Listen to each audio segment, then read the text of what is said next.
Bonjour et bienvenue à Passion pour Dieu. C'est un plaisir de vous retrouver à chaque fois dans cette émission pour partager la parole de Dieu. Nous avons commencé dernièrement une excellente série. C'est une série que vous ne voulez pas rater, une série sur les bénédictions de l'amitié divine. Nous avons parlé du fait que Dieu veut que nous soyons ses amis. Jésus a dit à ses disciples, je ne vous appelle plus serviteurs, je vous appelle mes amis. Il a dit aussi ceci, je vous ai appelés amis. Il a dit aussi ceci, vous êtes mes amis si vous faites ce que je vous commande. C'est excellent quand Jésus se tourne vers des êtres humains et il dit, vous êtes mes amis. Et ça, c'est une bénédiction extraordinaire de la Nouvelle Alliance. Nous avons vu dans Romains 5 comment il a écrit ceci. En effet, Romains 5, verset 10. En effet, si nous avons été réconciliés avec Dieu grâce à la mort de son Fils, lorsque nous étions ses ennemis, et ce verset continue, mais ce que je veux retirer de ce verset, c'est cette première partie qui nous dit que nous étions des ennemis de Dieu. Les gens qui ne connaissent pas Jésus, qui ne connaissent pas le Seigneur, vont vous dire, donc moi je suis ennemi de Dieu. En fait, c'est le témoignage des Écritures, que l'être humain éloigné de Dieu est ennemi de Dieu. Nous étions des ennemis de Dieu. Et la parole de Dieu nous dit que nous avons été réconciliés, ce qui fait de nous maintenant des amis. J'ai partagé avec vous également la New Living Translation, la version New Living Translation de l'anglais, qui traduit dans ce contexte réconcilié par restaurer dans l'amitié. Donc notre amitié avec Dieu a été restaurée. Cette amitié a été perdue lorsque l'homme a péché contre Dieu et s'est séparé de Dieu. Et en Jésus, cette amitié a été restaurée.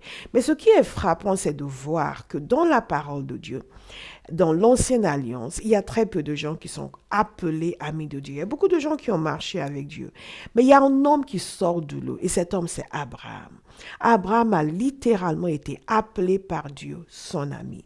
Nous avons le témoignage d'Ésaïe 41 au verset 8, lorsque Dieu s'adresse par la bouche de son prophète à son peuple, en disant, mais toi, Israël, tu es mon serviteur, Jacob, tu es celui que j'ai choisi, le descendant, écoutez bien, le descendant de mon ami Abraham.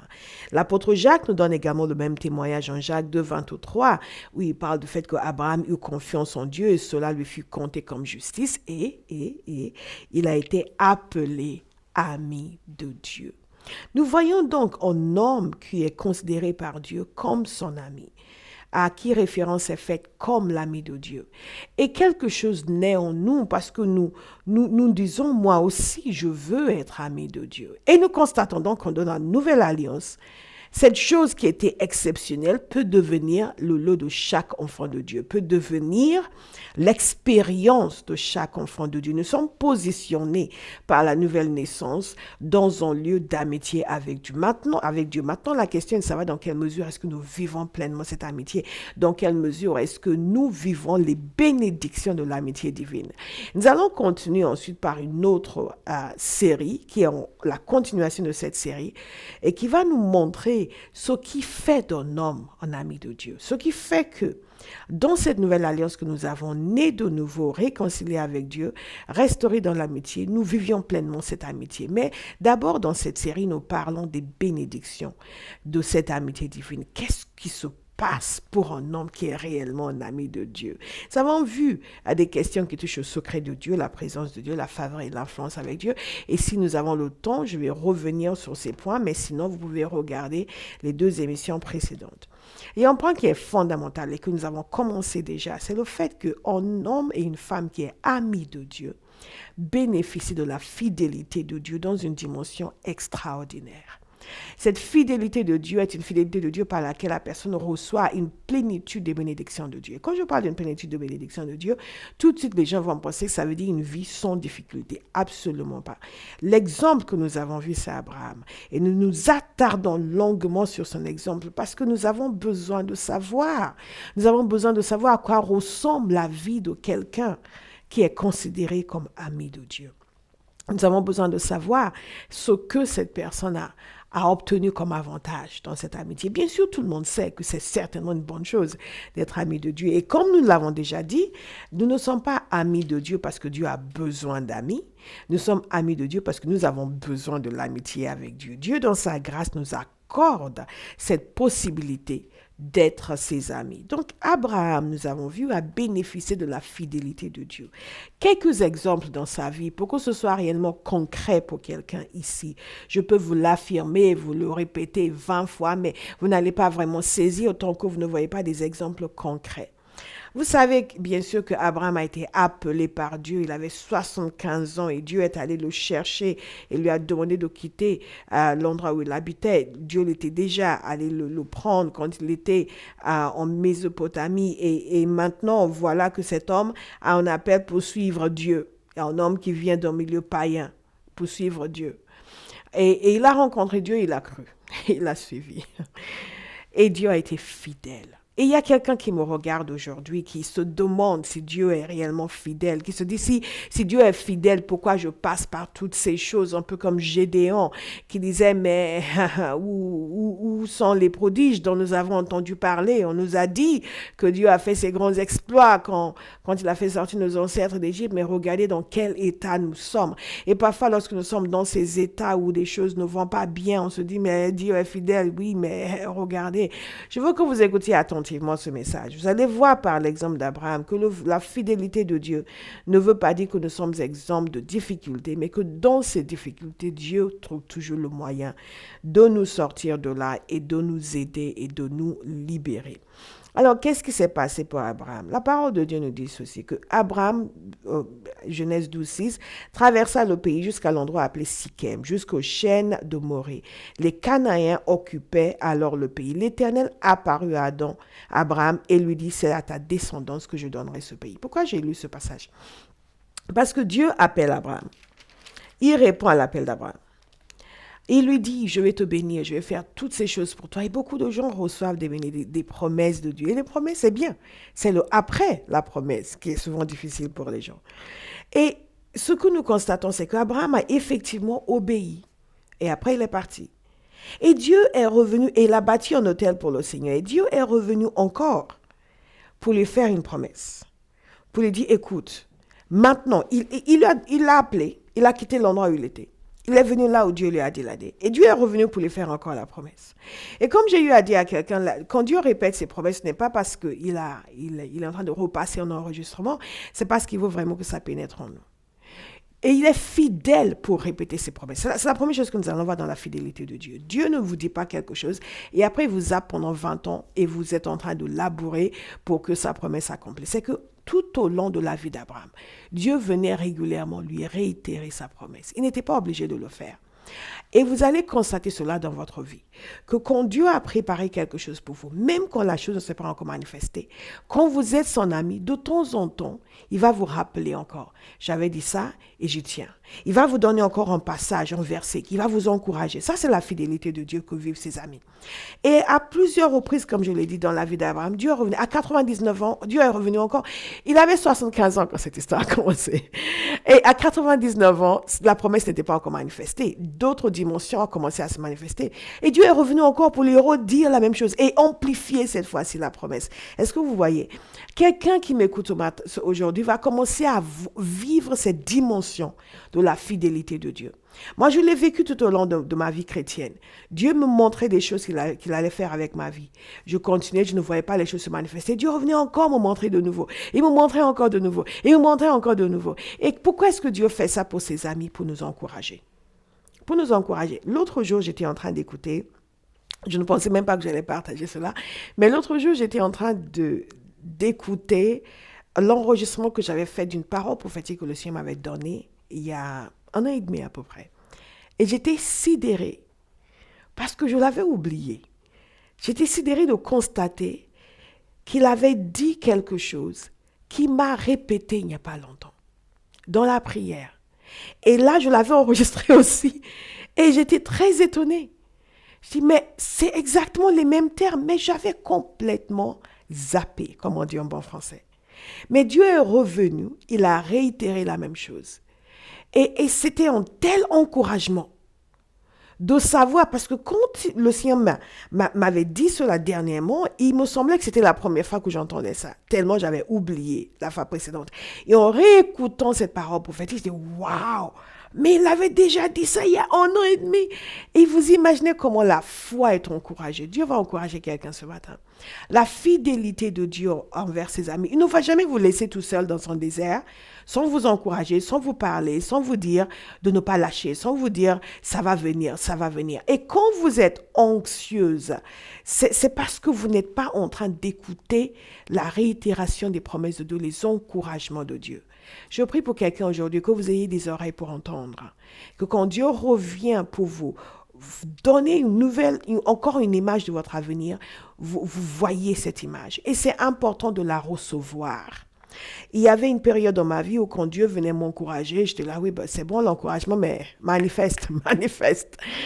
Mais parfois la manifestation, c'est pour un temps donné. Et avant ce temps donné, Dieu revient constamment pour vous encourager. Et en cela, il démontre sa fidélité envers ses enfants. Ça, c'était le témoignage d'Abraham et ce sera votre témoignage. Alors, il y a une chose qui est importante, et nous avons vu cela la dernière fois, c'est que Dieu n'a pas appelé Abraham son ami parce qu'Abraham était parfait. Certains vont dire, oui, mais ça, c'est Abraham, le père de la foi. Le père de la foi. Moi, le petit de la foi, de l'incrédulité. En réalité, Abraham était un homme imparfait. Tellement imparfait qu'il est sorti de la volonté de Dieu pour se donner un enfant en dehors de la volonté de Dieu. Tellement imparfait qu'il lui est arrivé à 2 reprises de faire passer sa femme pour sa sœur pour éviter d'avoir des ennuis. Ce n'était pas un homme extraordinaire du jamais vu sur la planète. Mais il y avait certaines choses qui faisaient que cet homme était cher au cœur de Dieu. Et nous allons voir ces choses par la suite. Mais ce qui convient de noter d'ores et déjà, c'est que son expérience peut être la vôtre. Et dans la nouvelle alliance où chaque enfant de Dieu est appelé à être ami de Dieu, son expérience peut être la vôtre. Vous y avez droit. Qu'est-ce qui s'est passé avec Abraham? Il y a quelqu'un qui me regarde aujourd'hui qui a déjà fait des erreurs dans sa vie et qui pense qu'à cause de ces erreurs, il est disqualifié. Non, vous n'êtes pas disqualifié. Abraham, une fois, s'est trompé. Il est allé en Égypte. Et en Égypte, il a fait passer sa femme pour sa sœur parce qu'il avait peur. Et Pharaon a pris sa femme dans son harem. Heureusement qu'il ne l'avait pas touchée. Mais en retour, il a béni Abraham, il lui a donné beaucoup de choses, il lui a donné des biens. Et vous pouvez imaginer l'état d'esprit d'Abraham et comment il devait vivre chaque jour en disant « Vivement qu'il ne touche pas ma femme, vivement qu'il ne touche pas ma femme ». Et tout en sachant que cette femme est censée porter un enfant qui va être le père de sa descendance. Vous imaginez tout le conflit interne qu'il devait vivre. Eh bien, dans cette situation, Dieu est venu à sa rescousse, en dépit du fait qu'il était imparfait. Et il a fait en sorte que Sarah soit libérée et qu'Abraham puisse partir de là. Nous avons parlé la dernière fois du fait que je pense qu'il avait fait la même chose avec Abimelech. Et Abimelech avait pris son épouse dans sa maison pensant que c'était la sœur d'Abraham. Et que la sœur d'Abraham. Et Dieu lui-même est intervenu en rêve pour menacer Abimelech. Et pour lui dire, tu es un homme mort, laisse cette femme partir. Et le comble, c'est que Dieu a dit à Abimelech qu'il devait demander à Abraham de prier pour lui, parce que c'était un prophète. Donc vous imaginez, c'était Abraham maintenant, l'ami de Dieu, qui quand même s'était trompé et avait mal agi, qui s'est trouvé dans la position où il devait maintenant prier pour Abimelech et le bénir. Et c'est ce qu'il a fait. Dieu a été fidèle. Je ne sais pas où vous en êtes de votre vie et quelles sont les erreurs de parcours que vous avez connues. Mais je peux vous dire aujourd'hui que si vous êtes amis de Dieu, vous allez vivre la fidélité de Dieu. Dieu efface l'ardoise. Il n'encourage pas le péché. Mais quand nous avons erré et que nous sommes revenus pleinement au Seigneur, il efface l'ardoise. Dieu efface l'ardoise pour vous aujourd'hui. Prenez de nouveau courage et acceptez de marcher avec Dieu de nouveau. Acceptez d'aller à fond avec Dieu. Il y a des gens qui se déconnectent en disant que je suis allé trop loin et Dieu ne peut plus me recevoir. Dieu peut vous recevoir. Et il va vous recevoir. Et il va vous pardonner. Il va vous donner un nouveau départ. Et il va vous manifester sa fidélité. Le choix que vous devez faire, c'est d'aller jusqu'au bout maintenant avec Dieu. De ne plus vous arrêter en chemin. De ne plus définir jusqu'où votre engagement va et après le reste, c'est... Non, non, non. Allez jusqu'au bout. Abraham a tout donné à Dieu. Il est allé jusqu'au bout avec Dieu et Dieu est allé jusqu'au bout avec lui. Et même dans son erreur, Dieu l'a béni. Et il a commis des erreurs assez graves, parfois. Dans le cas d'Ishmaël, par exemple. C'était une erreur assez grave. Mais Dieu a non seulement continué avec lui et accompli sa promesse concernant la naissance d'Isaac, mais il a choisi de bénir Ishmaël à cause d'Abraham. C'est ça qui est extraordinaire. C'est ça qui est extraordinaire. Il a promis à Abraham, non, non, non, je vais bénir Ishmaël parce que c'est ton fils. Écoutez, Dieu agit merveilleusement envers ses amis. Il y a une situation très intéressante dans la vie d'Abraham et que je pense que c'est un encouragement pour chacun de nous. C'est une situation où Lot, le neveu d'Abraham, l'a quitté. Lot l'a quitté, pourquoi? Parce qu'Abraham, ils ont constaté qu'il y avait constamment des difficultés entre leurs employés. Parce que les deux ont été bénis par Dieu, ils sont devenus prospères. Ils sont devenus riches. Parfois, c'est la richesse qui cause des problèmes et non la pauvreté. Et qu'est-ce qui s'est passé dans Genèse chapitre 13? Il nous a dit ceci. Lot qui voyageait avec Abraham au verset 5 avait aussi des brebis, des bœufs et des tontes. La région ne suffisait pas pour qu'ils habitent ensemble. En effet, leurs biens étaient si nombreux qu'ils ne pouvaient plus rester ensemble. Il y eut une dispute entre les bergers des troupeaux d'Abraham et les bergers des troupeaux de Lot. Les Cananéens et les Phérésiens habitaient alors dans le pays. Abraham dit à Lot qu'il n'y ait donc pas de dispute entre toi et moi, ni entre tes bergers et les miens, car nous sommes frères. Tout le pays n'est-il pas devant toi? Sépare-toi de moi. Si tu vas à gauche, j'irai à droite. Si tu vas à droite, j'irai à gauche. Remarquez ça, l'humilité de cet homme. C'est à lui que Dieu a donné la promesse. C'est lui que Dieu a appelé, pas Lot. C'est à lui que Dieu allait donner toutes ces terres. Lot l'a suivi. Et voilà maintenant que le petit était prospère et ses bergers commençaient à avoir des problèmes avec les bergers d'Abraham. Et c'est Abraham qui lui dit, toi tu choisis. Si tu vas là-bas, moi je vais aller là-bas. Et c'est fascinant parce que Lot n'avait pas dit, mais non mon oncle, toi tu choisis.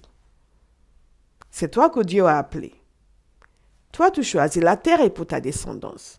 Si toi tu vas à gauche, moi j'irai à droite. Si toi tu vas à droite, moi j'irai à gauche. Non, la parole de Dieu nous dit que Lot a levé les yeux, il a vu que la plaine de Jourdain était entièrement arrosée. Et la parole de Dieu nous dit ceci, que c'était comme un jardin de l'Éternel. En d'autres termes, il a vu la partie qui était bonne et qui était riche. Il a dit, je prends cette partie-là. Et il est parti. Alors, vous savez, la parole de Dieu ne nous a pas dit quel était l'état d'esprit d'Abraham quand Lot est parti. Mais quand vous êtes humain, et vous voyez qu'Abraham était humain, on a vu son comportement en Égypte et avec Abimelech, il était tout aussi humain que vous et moi. Vous pouvez très bien regarder et dire, ah bon, d'accord, le petit prend les meilleures terres. Et il y a des fois où les gens quittent votre vie. Je parlais un jour avec un ami, je demandais, et ton fils, comment ça va? Il me dit, ouais, il vit sa vie, quoi. Et je sentais dans son cœur le sentiment que, bon, même s'il était content que son fils évolue, il y avait un sentiment d'avoir perdu quelque chose et de se sentir un peu abandonné ou négligé par son fils. Et parfois, les gens quittent votre vie ou ils prennent leur distance et vous avez l'impression que vous avez déversé, donné et maintenant ils prennent la meilleure part et c'est ciao. Et parfois, le cœur peut ressentir quelque chose. Mais croyez-moi, quand vous marchez avec Dieu, Dieu va manifester sa fidélité. Il va vous manifester sa fidélité. Qu'est-ce qui s'est passé avec Abraham? Lot a pris les meilleures terres et il est parti. Mais tout de suite après, la parole de Dieu nous dit ceci. L'Éternel dit à Abraham, après que Lot se fut séparé de lui, lève les yeux.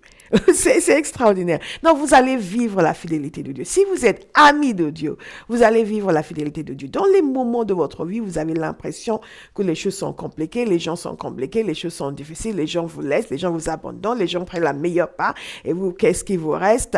Dieu va revenir encore réitérer sa promesse. La parole de Dieu dit que Lot a levé les yeux, il a vu les meilleures terres et il est parti. Et quand Dieu est revenu, c'est vraiment extraordinaire. Pensez à la sensibilité de Dieu. Quand Dieu est venu vers Abraham, juste après le départ de Lot, la parole de Dieu nous dit ceci. L'Éternel dit à Abraham, après que Lot se fut séparé de lui, lève les yeux. Et de l'endroit où tu es, regarde vers le nord et le sud, vers l'est et l'ouest. En effet, tout le pays que tu vois, je te le donnerai à toi, ainsi qu'à ta descendance pour toujours. Et il a continué ses promesses pour la descendance d'Abraham. Lot a levé les yeux, il a dit, je prends. Dieu a dit à Abraham, lève les yeux, c'est à toi que je les donne. Pensez à la fidélité de Dieu. Et non seulement ça, il lui a dit maintenant, lève-toi et parcours le pays dans sa longueur et dans sa largeur, car je te le donnerai. Pour que cela soit imprégné dans sa tête, que la promesse est pour toi. Pas pour ton neveu. La promesse est pour toi. Pas pour ceux qui te quittent. La promesse est pour toi. Et Dieu a insisté. Voyez l'insistance de Dieu pour nous faire du bien. Et il nous a dit que Abraham, il a déplacé sa tente, il est allé s'installer parmi les chênes de Mamré qui sont près des bancs. Là, il construisit un autel en l'honneur de l'Éternel. Et il y a de quoi. La fidélité de Dieu est sans pareil. Dieu a montré sa fidélité tout au long de la vie d'Abraham. Celui qui est ami de Dieu va bénéficier de la fidélité de Dieu. Dans les circonstances difficiles de votre vie, Abraham devait dire au revoir à Lot. Mais vous savez qu'Abraham restait encore sans enfant, en dépit de toutes les promesses de Dieu. Lot, le seul qui était son neveu, qui faisait partie de la famille, il est parti. Et là, il s'est retrouvé seul. Toujours sans enfant, la promesse n'est toujours pas manifestée.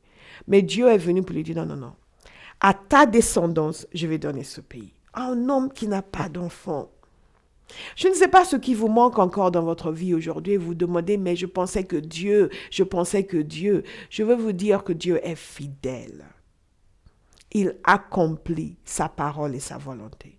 Il y a des moments dans la vie où nous avons l'impression que où est la réponse à la prière, où est la réponse à l'intercession, où est le temps que Dieu a décidé, comment est-ce que les choses vont se faire. Si vous êtes amis de Dieu, vous ne manquerez pas de bénéficier de sa fidélité. La fidélité dans les moments difficiles, la fidélité pour accomplir sa promesse, la fidélité pour vous donner une vie glorieuse et merveilleuse comme il a fait pour son ami Abraham. Qu'est-ce qui s'est passé par la suite? Abraham est allé à la rescousse de Lot. Ce même Lot qui a choisi les meilleures terres qui est parti. Il s'est retrouvé pris en étau dans un conflit entre des rois. Et c'est le même Abraham qui l'a quitté, qui est allé le chercher. Les gens qui vous quittent aujourd'hui, c'est vous qui allez venir à leur rescousse demain.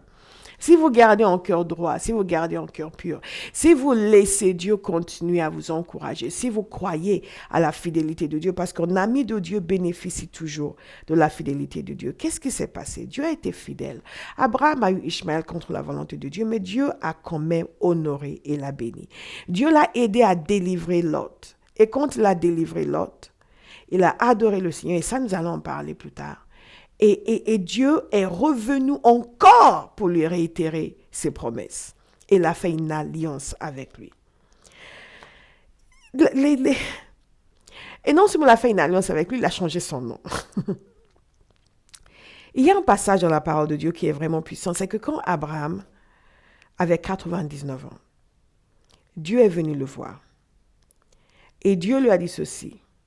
Il lui a dit, tu deviendras le père d'un grand nombre de nations. Ne t'appellera pas Abraham, mais ton nom sera Abraham.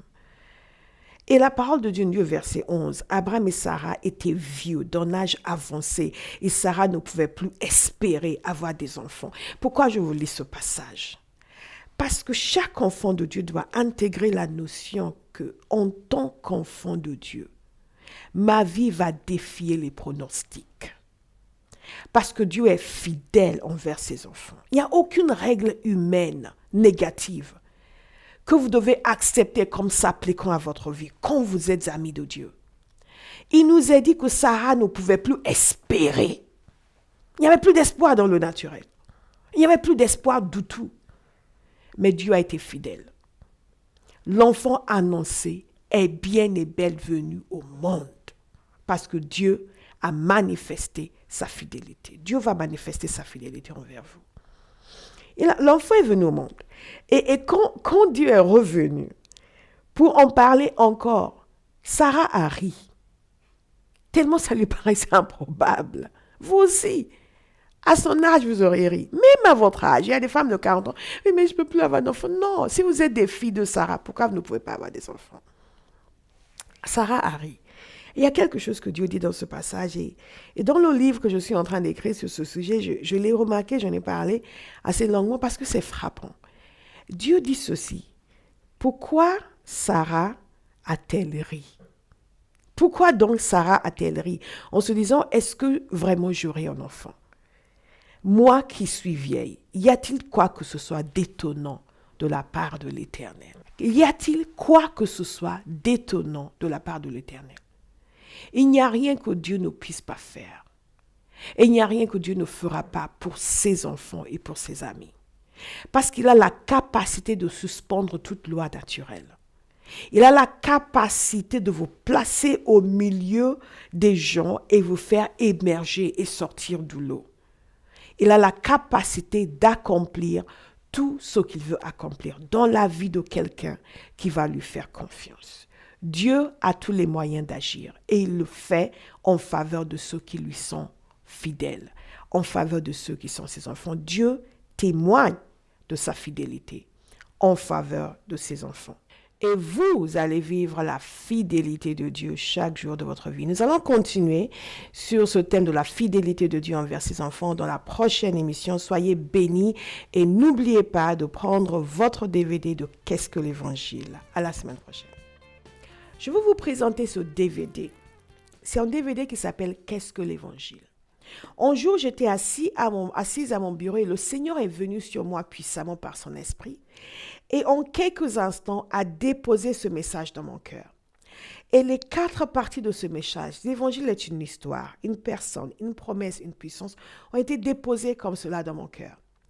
Et je fais cet enseignement en 4 parties. Nous avons 4 enseignements dans ce DVD. Et nous l'utilisons pour l'évangélisation. Nous l'utilisons pour communiquer la parole de Dieu. Donc, je veux vous encourager à prendre ce DVD. Vous allez sur notre site pour commander le vôtre.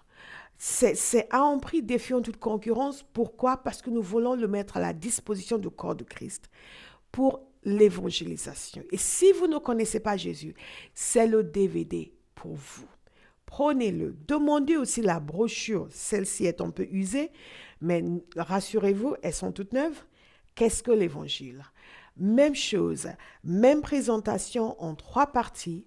Vous allez comprendre le sens de l'Évangile. Cela va vous bénir et cela va bénir les gens autour de vous. Que Dieu vous bénisse. Shalom et à la semaine prochaine. La compagnie Théophile met à votre disposition, pour vous et votre Église, un outil d'évangélisation unique et efficace, le DVD Qu'est-ce que l'Évangile? Partagé en 4 vidéos, le message de l'Évangile, l'histoire, la promesse, la personne, la puissance. Prix 3 € le DVD, offre spéciale 15 € les 10 DVD.